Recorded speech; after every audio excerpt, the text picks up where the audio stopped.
Sharakaya Chakshurumiritam Yena Tasmai Shri Gurave Namaha. Good day, everyone. Have any question?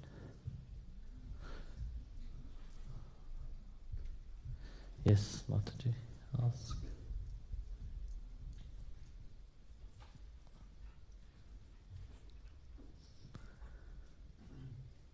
You speak English?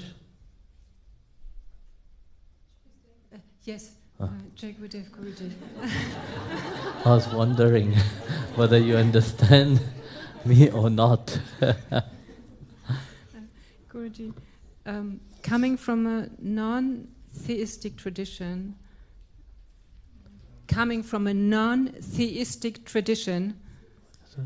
Theistic, okay. non-theistic tradition, and having practiced that for a long time, how does one follow you? How to manage this transition and how to not be schizophrenic? Well, you see, this is a big problem. You see, look at the people. This is a dangerous thing of spirituality. You see, when you look at somebody, you see the person, the ungroundedness of the person directly on their face. How? The smile they have. It's not a bad thing. You have to smile. But you see, love is not something easy. Like I said, you don't need to follow me. I don't want people to follow me. Follow what I'm teaching. Because what I taught is from the Bhagavad Gita itself, What I teach is that people enter into that strength of loving. But doesn't mean that one appeared crazy on the outside. Like you say, it's become schizophrenic.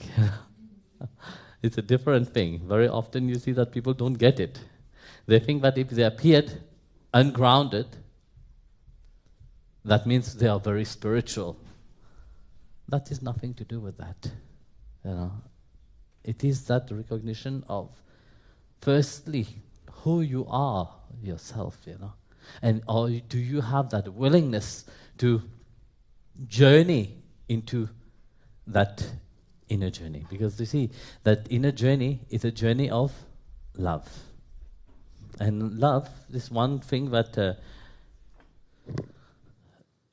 it's not the drama of love that we play on the outside, It is actually your being, yourself, That when Arjun said to Lord Krishna, in chapter 11, verse 18 of Bhagavad Gita, he said, I recognize you, to be that imperishable, supreme being that is worthy to be known. You are the upholder of this universe itself. You are that eternal Purusha. You are the holder of this eternal Dharma itself. What does he mean by that? It is not recognizing something outside, but it's recognizing in essence of who I am. Because we can have a certain understanding.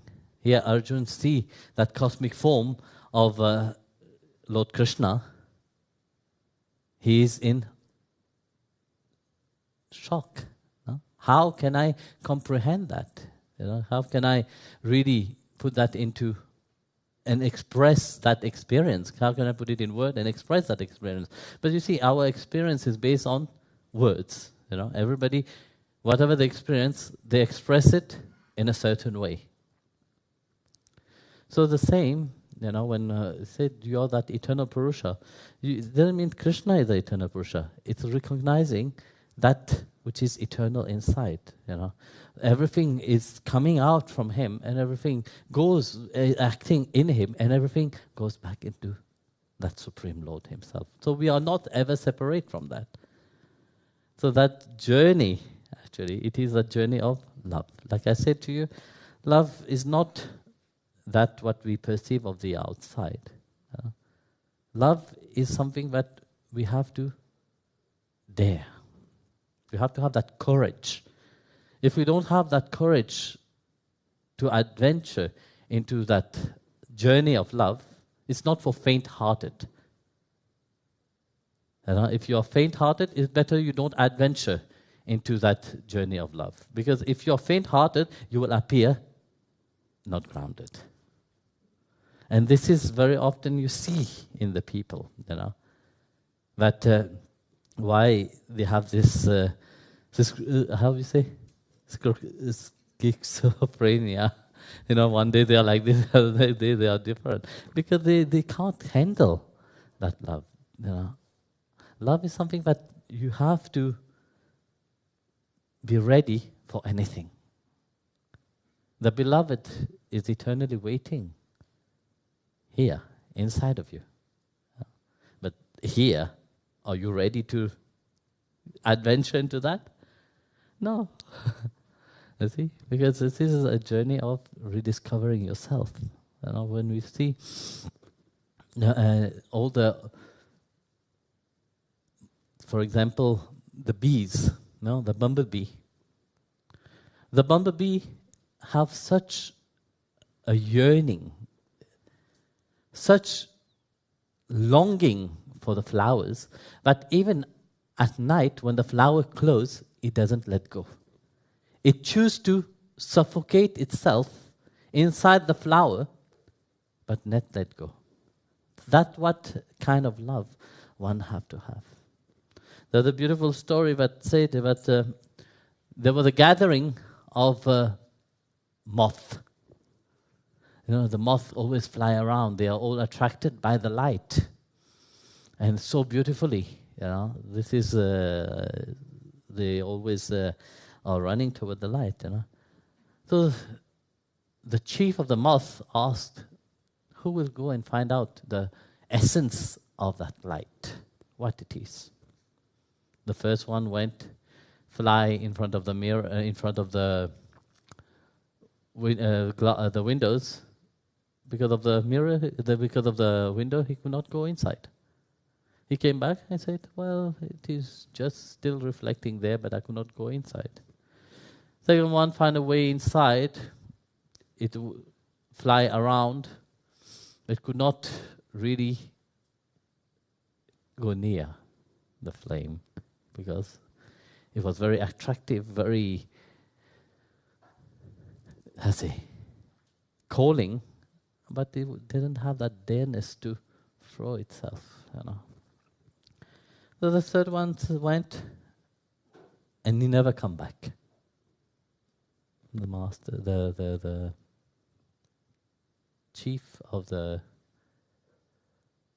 moth said, that one have known the essence of the fire. This is the thing. Are you ready to be suffocated like the bumblebee? Are you ready to be consumed by the flame? Then you journey that path. If you're not ready, don't journey. Be like the sugar coating of the outside. Like that life have gone for so many people. So many times you have played that game, and many times you will still play that game, because you don't have that willingness to really adventure into that love relationship with the beloved. And that love relationship for the beloved is not the outside. This is one thing that we have to understand. What Bhagavan Krishna have given in the Gita, what we talk about, the masters talk about, is not of the outside, but of course, the outside must transform, through certain discipline. The outside, the mind, have to be challenged to really transform and let go. Otherwise, the mind don't. The mind is happily assisting itself, to the petty things. And this is not only one time you have done that. You have done that so many times. And that's why, you see, whatever the master have always preached about, it is about this journey of love, journey of rediscovering. There is no other way. And that love is not outside again. It is inside, rediscovering of yourself, rediscovering of who you are, where you come from, yeah? And why are you here into this world itself. You know? And that will bring that aim to your life. You know? And that aim, once you have known why you are here, there's an aim to that. No? Because life journey is not just without an aim. The same thing that you go for work, you do whatever you want in life. You do it always for something. You know? That it could be happiness, it could be anything else. You know? But you'd always do it for something. But here, it's not only just say, yes, I'm just going into the flow. Like very often the ungrounded people say, you know, we are just going into the flow. No, it's not about that. Flowing, yes, but we have to go to the ocean. We can't flow to another river or somewhere else. We have to flow towards that essence which God has given inside. And this is a journey, actually. So for that, like I said, it's not about following this physical reality. It's not nothing. It's about following the essence. And if whatever I'm teaching that transform you, then take that. So there's beauty in everywhere, you know. You have just to know how to appreciate that beauty. And that is the whole thing, you know. If you can perceive the beloved in everything, you will perceive him even in things which is irrelevant for the mind to understand. So you will be able to appreciate every and each moment of your life itself. So, Jai Gurudev.